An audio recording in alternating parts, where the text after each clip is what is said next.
डाँडा चाहिँ छिलीगोड भन्छ है। यहाँनिर टावर पनि छ। यहाँनिर चाहिँ चैते दसैँ भन्नाले चैतको महिना चैते दसैँमा मेला लाग्छ है।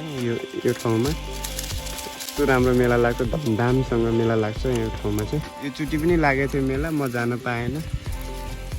रमाइलो थियो अरे, रमाइलो पनि हुन्छ यो मेला चाहिँ। पहिले भन्दा चाहिँ खासै रमाइलो किन भन्ने सुनेको थिएँ, त्यही पनि त्यस पहिले भन्दा चाहिँ चेन्जै छ।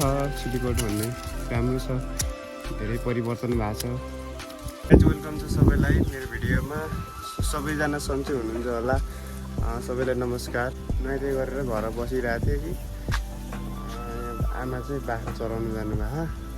बाख्रा चराउनु जाँदाखेरि के भन्नुभएको थियो भने आमाले एकछिनपछि आएस् बाख्रा चराउनु, म लगेर जान्छु भन्नुभएको थियो। अब म जाँदैछु छाता लगेर, छाता गुवाला जान्छु अनि आमालाई चाहिँ घर पठाइदिन्छु।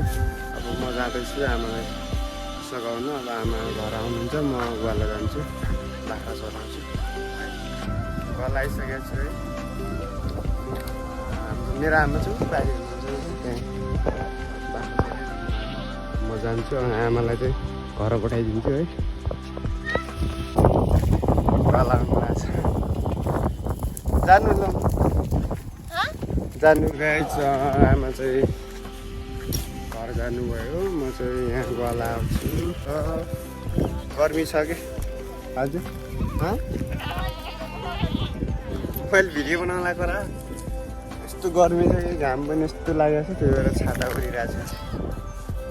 घरमा चाहिँ हामी चाहिँ अब आमा बाबा म तिनजनाको परिवार छ। त्यसैले पनि घरमा गरिदिने कोही हुनुहुन्न, आमालाई सहयोग गर्नुपर्छ। अब चाहिँ केही महिनापछि केही वर्षपछि अब विदेश पनि जानुपर्ने होला। गाउँमा बसेर के नै गर्न सकिन्छ, के छ र गाउँमा बसेर। यो चाहिँ सबैभन्दा ठुलो बाख्रा कि मेन हुन्छ नि, जस्तै सबैलाई चराउने यो भएन भने, यो बाख्रा भएन भने यिनीहरू कोही कता कोही कता हुन्छ कि। यही बाख्रा यसैको पछि सबै बाख्रा हिँड्छन्। यो जता जान्छ त्यतै यो सबै जान्छ। बाख्रा चराउँदै यहाँ छन् बाख्रा। म चाहिँ यहाँ आइसकेँ। बाख्रा हेर्नु न, मेरो बाख्रा एउटै रङका छन् सबै, एक रङका। यो दुइटा चाहिँ कालो कालो छ, अनि यो चाहिँ खुट्टामा चाहिँ सेतो रहेछ। मेन बाख्रा चाहिँ यही हो बाख्री। यो डाँडा छ नि, यो डाँडा चाहिँ छिलीगोड भन्छ है। यहाँनिर टावर पनि छ। यहाँनिर चाहिँ चैते दसैँ भन्नाले चैतको महिना चैते दसैँमा मेला लाग्छ है। यो ठाउँमा यस्तो राम्रो मेला लाग्छ, धुमधामसँग मेला लाग्छ यो ठाउँमा चाहिँ। यो चुटि पनि लागेको थियो मेला, म जान पाएन। रमाइलो थियो अरे, रमाइलो पनि हुन्छ यो मेला चाहिँ। पहिले भन्दा चाहिँ खासै रमाइलो किन भन्ने सुनेको थिएँ, त्यही पनि त्यस पहिले भन्दा चाहिँ चेन्जै छ। छिलीगोड भन्ने राम्रो छ, धेरै परिवर्तन भएको छ। एउटा डाँडा दुईवटा एउटा भ्यू टावर पनि बनेको छ। टुरिस्टहरू घुम्न आउनु भयो भने उहाँको लागि चाहिँ बस्ने खाने सबै छ कि, सबै चिज बनिसकेको छ कि।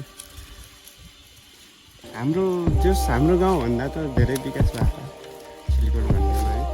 राम्रो छ घुम्नको लागि। हजुर पनि आउनु होला, जो घुम्न चाहनुहुन्छ भने छिलीगोड भन्ने ठाउँमा जानु होला, राम्रो छ। र यता खुङखानी पनि भन्छ यहाँनिर चाहिँ पिपलबुढा हो। यो डाँडा छ नि, यो डाँडा चाहिँ खुङखानी भन्छ। यहाँसम्म चाहिँ बाटो चाहिँ पुगेको छैन, त्यही पनि घुम्नको लागि क्याम्पिङको लागि सबै गइरहेको हुन्छन् मान्छेहरू। सबै गइराख्नु भएको हुन्छ, मान्छेहरू सबै गइराख्नु भएको हुन्छ। राम्रो छ घुम्नको लागि है। यो डाँडामा क्याम्पिङ बस्नुहुन्छ हजुरहरू जस्तो। अनि चाहिँ हामी पनि गएको थियौँ एकपल्ट यो डाँडामा चाहिँ, यो छिलीगोडमा चाहिँ खुङखानीमा चाहिँ हामी पनि क्याम्पिङ गएको थियौँ। राम्रो छ क्याम्पिङको लागि। यही समयमा हो क्याम्पिङ बस्ने पनि, अर्को पछि त अब जाडो मौसममा चाहिँ हुँदैन है। जाडो मौसममा चाहिँ अब जाडो हुन्छ नि त, त्यस्तो डाँडामा हावा पनि लाग्छ, चिसो हुन्छ। यो समयमा चाहिँ क्याम्पिङ बस्दा राम्रो हुन्छ।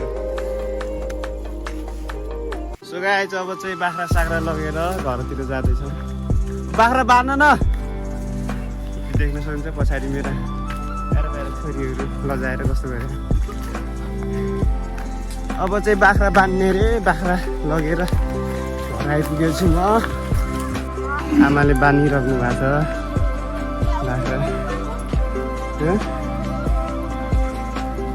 तेरो प्यारो जिम्मी हाते हाते हाते हाते बस यस्तो प्यारो जिम्मीले हात दिन्छ कि मलाई। ल ल सो अब चाहिँ घर आइपुग्यो, घर आइपुगेर बाख्रा पनि बाँधियो। अब चाहिँ आजको भिडियो चाहिँ यति नै हो। हजुरहरूले हेरिदिनु होला, सपोर्ट गरिदिनु होला।